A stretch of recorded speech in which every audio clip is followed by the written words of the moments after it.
What's good, y'all? Today is day 4. I don't know that I've had solitude today yet. I anticipate on being able to have some when I get finished with this video. I guess I've had a little, but not in a way that I can appreciate it, right? So there are some specific ways that I like to be with myself. And what I have learned about myself between yesterday and today is that when I have too many things on my mind, I will push that off. And maybe I picked a bad time to do this solitude challenge. And maybe I didn't. But it feels as if everything is happening at once. And that's okay. That's okay. But as it relates to how I maneuver coping, I'm realizing I have to give myself spaces to breathe. And it's kind of hard when you are a person like me who is a real go hard or go home person, right? Because it's not a lot of gray areas in how you slow that down. It's not a lot of room for digressing for too long. One of the things I know about myself is that other people can't pressure me. I keep high enough pressure on myself at all times because of what I expect of me, because of what I know of me and who I know me to be. And I have to be mindful of that, okay? And so maybe I picked a bad time to do this challenge because the things that are permeating the space of my mental and emotional and spiritual realities have been so strong that it has caused me to feel like I need a break or to escape or to have some kind of way to just zone out. And because I'm not drinking or doing anything that will actually take me out of being able to deal with these feelings, yeah, we're here. What I can say is my skin look like it's popping. The benefits are showing themselves, but the struggles are too, and that's okay. You hear me say that's okay a lot, because I have had to learn how to hold grace for myself in this being hard and having expectations. But one of the things that I realized yesterday was that in my time yesterday of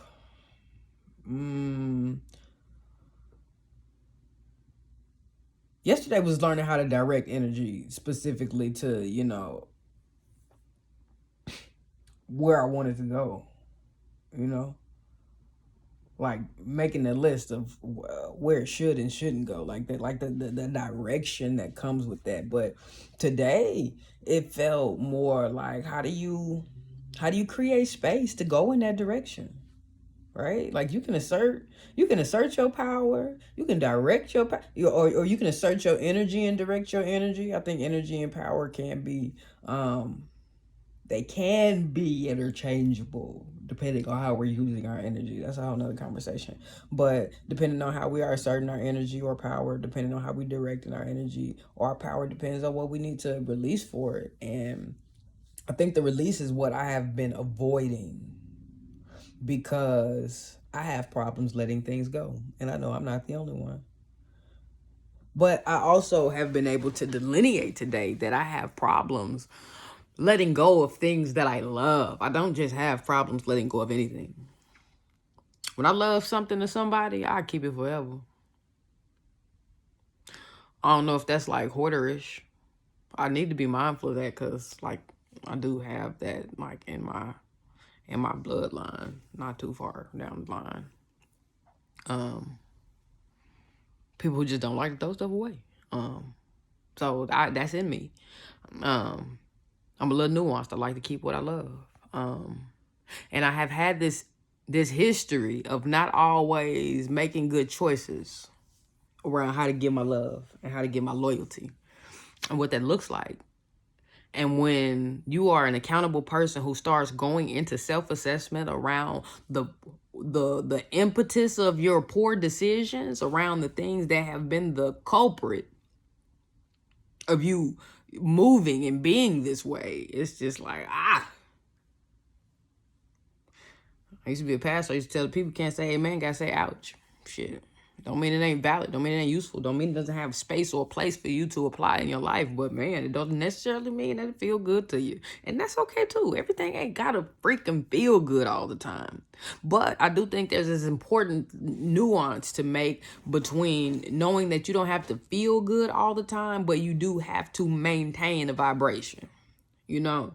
And figuring out what's permeating your space that's keeping you from staying in that place is one of them. And so just taking inventory of the things that I feel like pulled me out my vortex. And I use the word vortex because when I first learned about staying in that place in your material, in your internal reality that's always peaceful, that's what I was taught that it was called. Abraham Hicks and them, they kind of, they got this language that can be conditioning if you're not aware. But essentially that's what the vortex is. It's that place of inner peace that exists in your spirit at all times that you always have the ability to go and tap into if you know how to access it. And once you know how to stay there after you've accessed it enough times, it's a place that you can live in. And that is always my goal and my desire, to live in my vortex, for us to be able to commune and be as one, for the spirit to be able to speak to me as clear as you or anybody else, for me to be able to see and know and have recognition in the spirit. Like, that is my desire, to be so intimately and intricately connected that the gifts are undeniable. And there are many of them that already are, but maybe it ain't the gifts that I want to be undeniable. Maybe I want them to resonate so strongly in me, in the access that I have to being able to use and apply them. And so I know the more that I'm silent and the more that I go inward, the more access I get to them. I also know that me not wanting to go through the process of releasing things that are not serving me is not always the easiest either.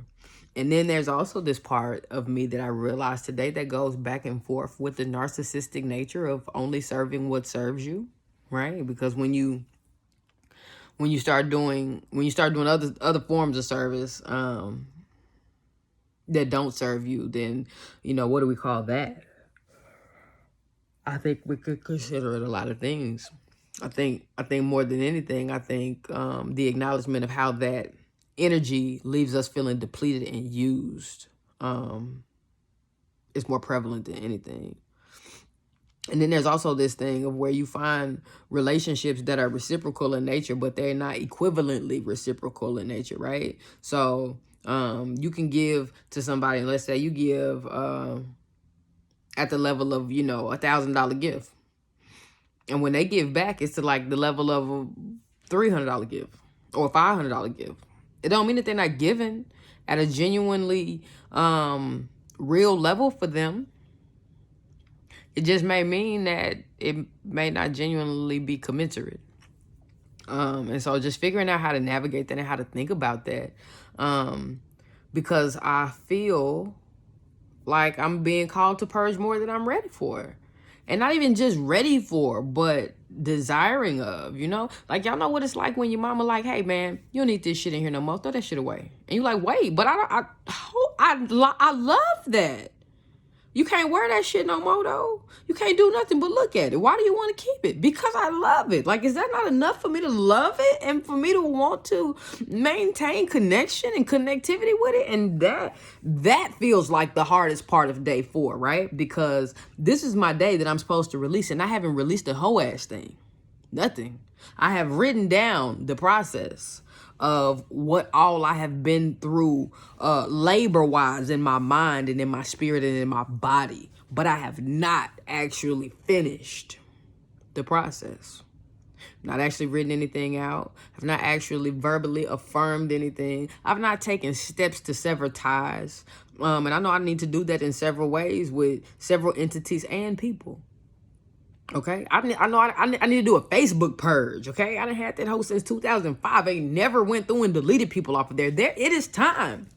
And the reason why release is so important, because when we direct where we want our energy to go and the things that we are committed to creating non-negotiably, then we got to pour out everything else in our internal space that actually keeps us from being able to get there, that keeps us from being able to attain that's permeating space that those things could be taking up residence in.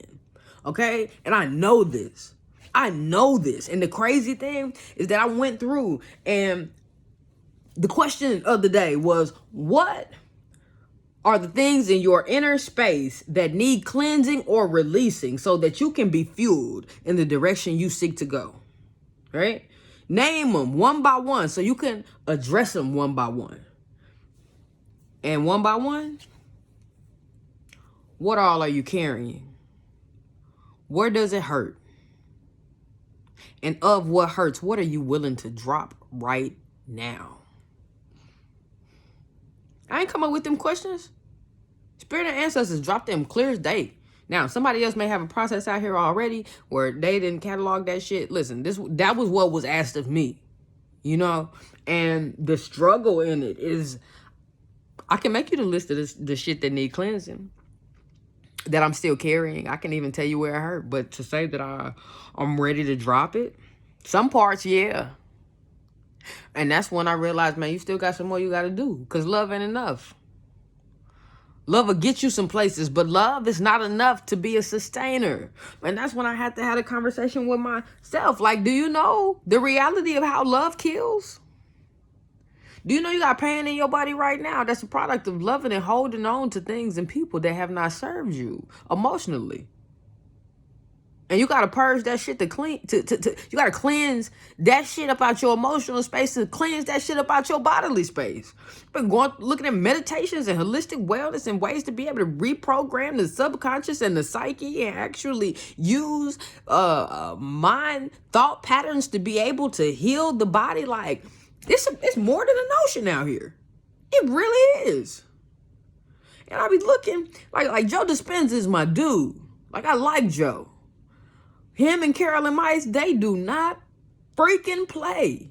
But Joe will tell you, I done seen people who done had cancer regress all the way out of it from being able to handle they issues, their emotional issues and their blockages.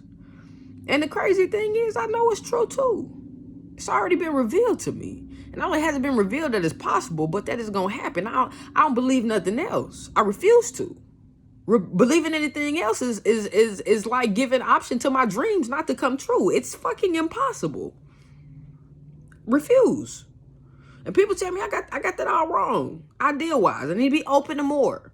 Yeah, you don't want to be open to you giving me ideas that have the ability to permeate some type of fucked upness and energy.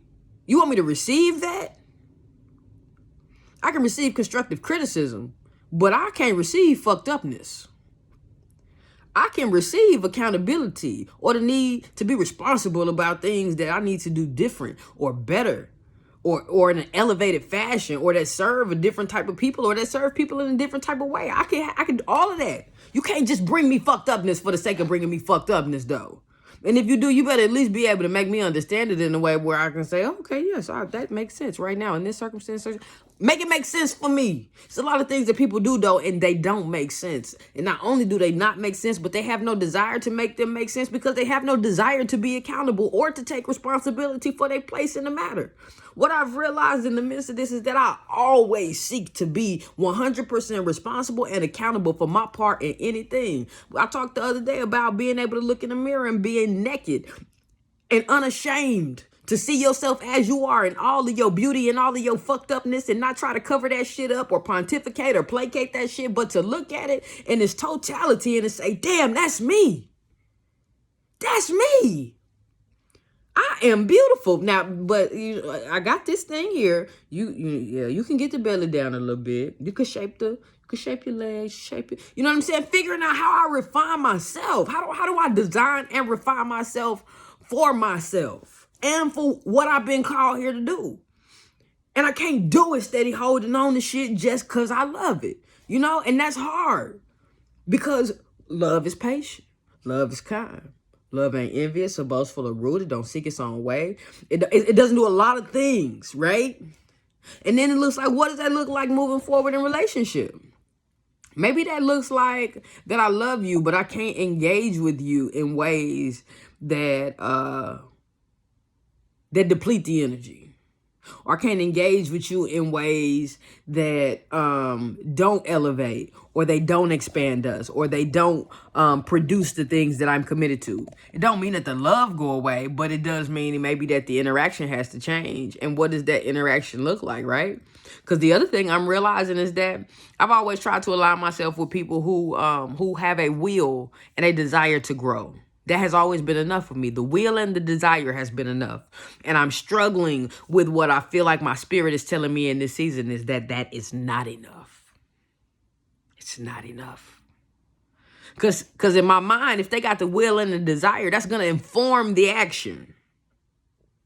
And then I'm learning that a lot of this shit that I do and submerge myself willingly and fully into is cute buzzwords and trendy topics for a lot of people now. Spirituality is now trendy. It's some cool shit to do. It's not that people are attempting to engage in it in ways that actually transform them in their souls and how they engage and come to be in the world. Those are not the same things. And so I am recognizing in actions the words are completely irrelevant. My own words are irrelevant sometimes. Like these last few days, I feel like I've been having an out-of-body experience where I get to watch myself interact with other people. I get to watch myself interact with other people. And it's so crazy because the very things that I say that I'm not doing, I find myself doing with people that I love. To which somebody in me says, didn't we go through this shit already? We've been through this shit before. We just went through this shit in fucking October. Before we went through it in October, we went through it in January. Before you went through that, like we've been through this. Why are we repeating this? Somebody in me says that. Why are we repeating this? You know better. You know better. How many times you got to see it? You can't recognize it. You don't see the signs. The signs don't look. Come on, somebody. You don't hear us talking to you. And now they're getting louder and louder. And they're like, hey, bitch, we finna pull you up out so you can just see you. Do you see what the fuck you look like? Are you doing what you said you was committed to doing? Are you staying on track and holding yourself accountable to actually not let other people fuck up your energy? Because you said you was protecting it. And then, you know, these L words be fucking it up. Love and loyalty and light. And yeah, figure it out. And as I'm figuring it out, I'm like, man, love can be a killer. A silent one, because as you give it to somebody else, you got to know how you are being in relationship to it. And we can never outsource our love to where it is so strong. It's stronger externally than it is internally, meaning that it's stronger for somebody else outside of us than it is for ourselves. Right? Because the love that we have for ourselves and for the things that we're creating and the directions that we're seeking to go and all of those things should inform how we are in relationship with the other things and beings that we love too. You know, and so the more and more that has been brought into perspective for me today, it's been like, man, hey, figure it out. Figure out what it is you need to cleanse. Figure out what it is you need to release and you need to let go of, and figure out why you're holding the things that you're holding, right? So that's the other thing. To hell with just identifying what you're carrying and asking yourself where it hurts and what it is you got on you. Ask yourself why you've been keeping it. And are you going to keep it or throw it away? And what's your rationale? And when I hate saying throw it away, because I don't think that everything we walk away from is thrown away. That's the other thing I'm learning. Sometimes you just got to create enough space and energy for shit to air out and see if it's enough room for folk to come back together later. That go back to that whole vibrational thing, you know? Like, people can really desire to elevate and to go to the next level. And that don't mean that when they start their work, they're going to be on the same vibrational plane as you. Are you going to come down in order to bring them up? Or you going to wait till you're going to give them the tools they need to come up where you are. And then as you see them getting there, you meet them on the way up. And Today, it has felt more clear than ever that when the vibrational planes do not align, you still love, you still give tools, you still show up, but you do not go back to go forward. And that feels like betrayal to say that. Betrayal to them. But what I've realized is that continuing to do that is actually betrayal to me. And what does it look like when we serve others at the expense of betraying ourselves? Was the service worth it? When we are the ones that's always the common denominator in all of our circumstances, no matter what they are? Because then we got to ask ourselves, why do you keep doing that to yourself? How do you feel about you? And I know I love me. I know I'm great than a motherfucker. Beautiful as fuck. A motherfucker can't tell me shit, okay? And a lot of people got a lot of opinions about shit they think they know. I don't give no fuck about none of that. Period. I know who I am. I know what I'm committed to, and I know what I stand to do every day, regardless of how anybody feel about me. Legit. I let people have their opinions. I let people blame me for all kind of shit that I know I ain't did. I let motherfuckers talk all kind of shit and act like I ain't heard it. I still smile when I see you. You feel me? I ain't got no hate for you. I just know what the fuck I'm dealing with. I know what I'm dealing with. And for me, figuring out how to keep appropriate boundaries in place while still sharing the love, knowing that those things are realities, are important for me. I got to figure that thing out. You know, got to figure that thing out, because I'm a real black and white kind of gal. Yeah, it either is or it ain't. We ain't really got to play with it. If it's somewhere gray or somewhere in the middle, if it's lukewarm, that shit ain't ready, and we need to figure that shit out. Let me know when it's hot or cold again. But what I'm learning is that the gray area is really all people can stand sometimes. And when you pick a side, or when you maneuver spectrums in the concentrated parts of them, the principles, it'd be too hard for some people. It'd be too much. And when you hold yourself to a higher standard than anybody else outside you can hold yourself to, then you also have to be mindful that you can't put them standards on them other people either, because they can't meet them. They don't live their life that way. They don't even practice that type of shit. So how is that even fair? And then they go back to the 4 agreements, and it's like, hey, man, handle that shit yourself and don't make it personal. Don't make it personal. Don't take it personal. You're responsible and accountable for your own life. Nobody else's, unless you got kids. Or unless you're a man and you decide you want to get married. But that's a whole nother video anyway, too.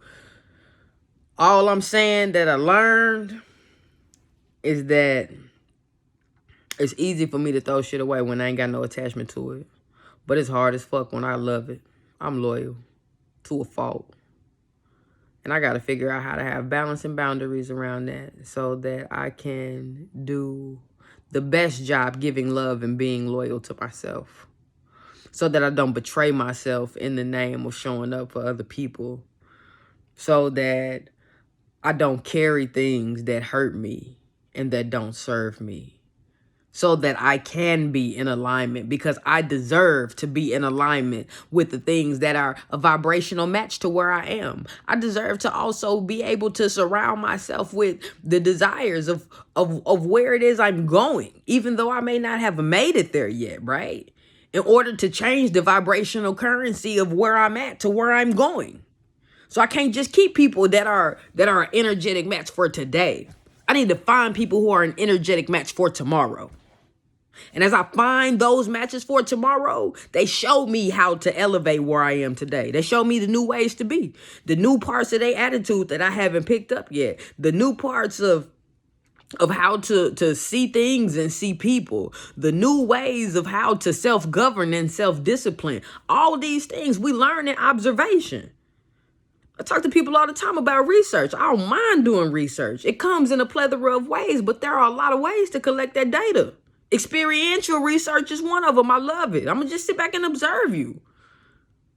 And that's what I've learned more through this last week is what, like, looking at experiential data. is what caused me to get to the place and say, oh, you need to be by yourself, bitch. You are seeing way too much that doesn't make any fucking sense. You watching motherfuckers lie to you in your face. You watching incongruencies and people act like that's not what it is. People are really acting like you're crazy. And then I was like, bitch, stop taking shit personal. It ain't about you.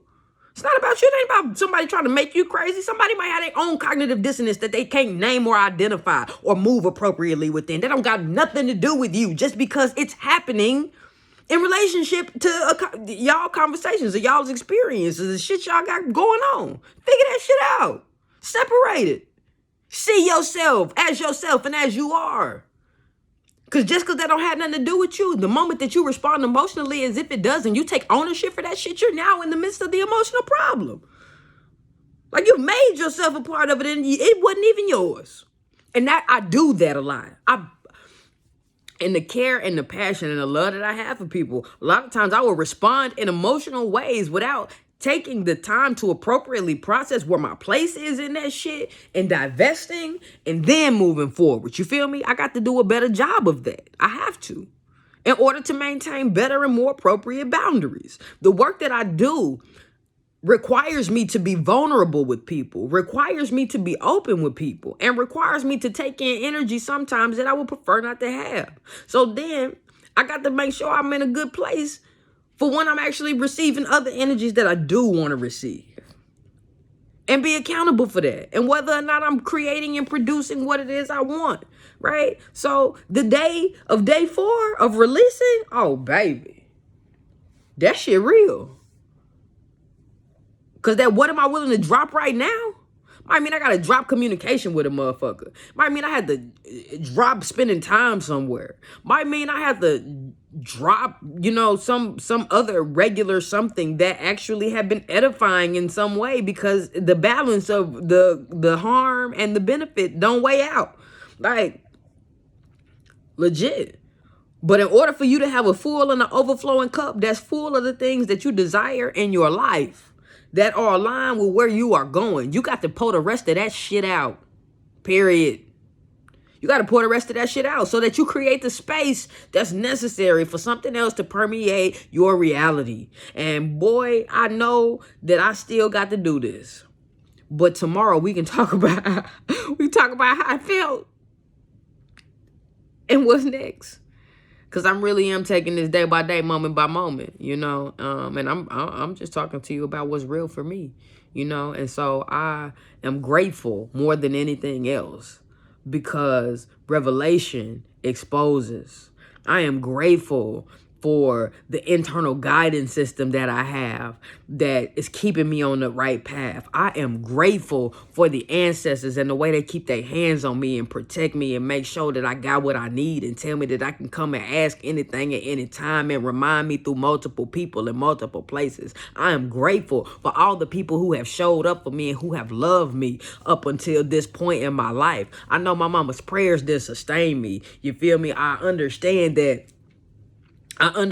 the ways that she has seen me has oftentimes been a better view of myself than I've had of myself. And that energy has helped sustain me. I recognize that my grandmother, whom I never met, gives me guidance very clearly and glimpses into her own being that still allows me to be connected even beyond a physical meeting. I give thanks for that. I give thanks for the ways in which I'm able to navigate and maneuver the world through the equipment of the experiences and the fucked upness that it has taught me these things that I need to know. I'm grateful for adverse experiences. I'm grateful for pain. I'm grateful for darkness because in all of those things, they have shown me something illuminating about how to be better. Some level of purpose, some level of development, some level of a benefit, even though it didn't feel like it. Right? So I'm at a place where I give thanks for all things, no matter how they have ended up looking or feeling, because I know that everything worked together for my good. I know I'm grateful. Even for the things that I may have to release, because there's even a lesson about that in the process. I'm also recognizing that, man, when you get to the place where you got the stage and the play is going on, but you keep getting the same play and different actors on your stage. You got to ask why you ain't directed something new when it's your stage. And I'm at the place, it's my resolution that as we release and we pull shit out our cup that's filling up space, that's not going to be able to serve us where we are and where we going, that new things be poured out unto us. And before they do, we understand fully the ramifications of our release. We understand fully the sacrifice of our release, and we understand fully the benefits of our release, because nothing that we give up is not restored to us. All of it is at all times. Anytime we let one thing go and we say, hey man, I'm gonna let this go, man, but I trust that something better is coming. Guess what? Better come.